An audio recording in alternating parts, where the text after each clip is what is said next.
እንኳን ለታላቁ ለዐቢይ ጾም በሰላም አደረሳችሁ አደረሰን። የዐቢይ ጾም የመጀመሪያው ሳምንት ዘወረደ።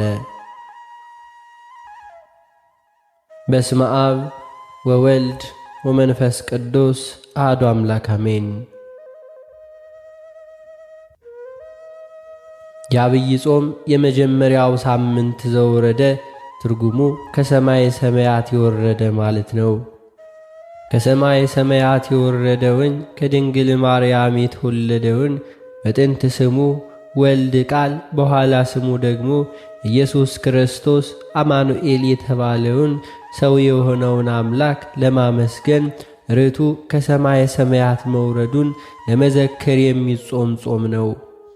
ጌታችን ጾመ ከማለት አስቀድሞ ከሰማይ ሰማያት መውረዱን ከድንግል ማርያም መወለዱን መናገር አስፈላጊ ነውና የመጀመሪያው ሳምንት ዘወረደ ተብሏል። አንተ በሰማይ አለ በምድርም በባሕርም በየብስም አለ የተባለውን በሰማይ በምድርም ምሉ የሆነውን አምላክ ወረደ መጣ ብሎ መናገር ሰው ሆነ ማለት ነው። ሰው ሆኖ መገለጡን ለማስረዳት ነው እንጂ መውረድ መውጣት የሚባል ቃል በሁሉም ምሉ ለሆነው መለኮት አይስማማውም።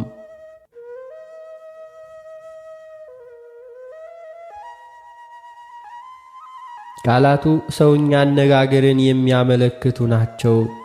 መተርጎምን አበው ሲተረጉሙ ዘወረደ ማለት ሰው ሆነ ማለት ነው ብለው ይተረጉማሉ። አምላካችን ሰው ከሆነ በኋላ መጣ፣ ሄደ፣ ወረደ፣ አረገ የሚሉ ቃላት ይስማሙታል። ምልአቱን ሳይለቅ በሰው አካል ተወስኖ ታይቷልና። ስለዚህም ወረደ እግዚአብሔር ሰው ሆኖ መገለጡን፣ አረገ ደግሞ የሰውነቱን ሥራ ፍጻሜውን መፈጸሙን ያሳያል። አረገ ስንል ቀድሞ በሰማይ የለም ማለታችን አይደለም። አምላካችን ኢየሱስ ክርስቶስ በመለኮቱ በዓለሙ ሁሉ ምሉ ነውና።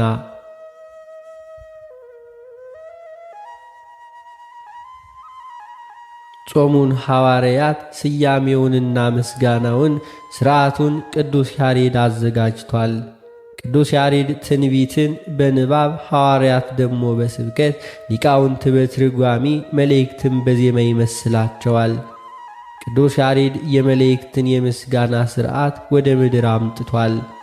የነቢያትን ትንቢት የሐዋርያትን ስብከት በሚገባ ተርጉሞ አብራርቶ አመስጥሮ አዘጋጅቷል።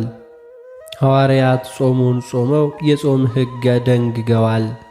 ቅዱስ ያሬድ ለጾሙ ስያሜ ሰጥቶ ምስጋና ከሥርዓቱ አዘጋጅቶ አቅርቧል።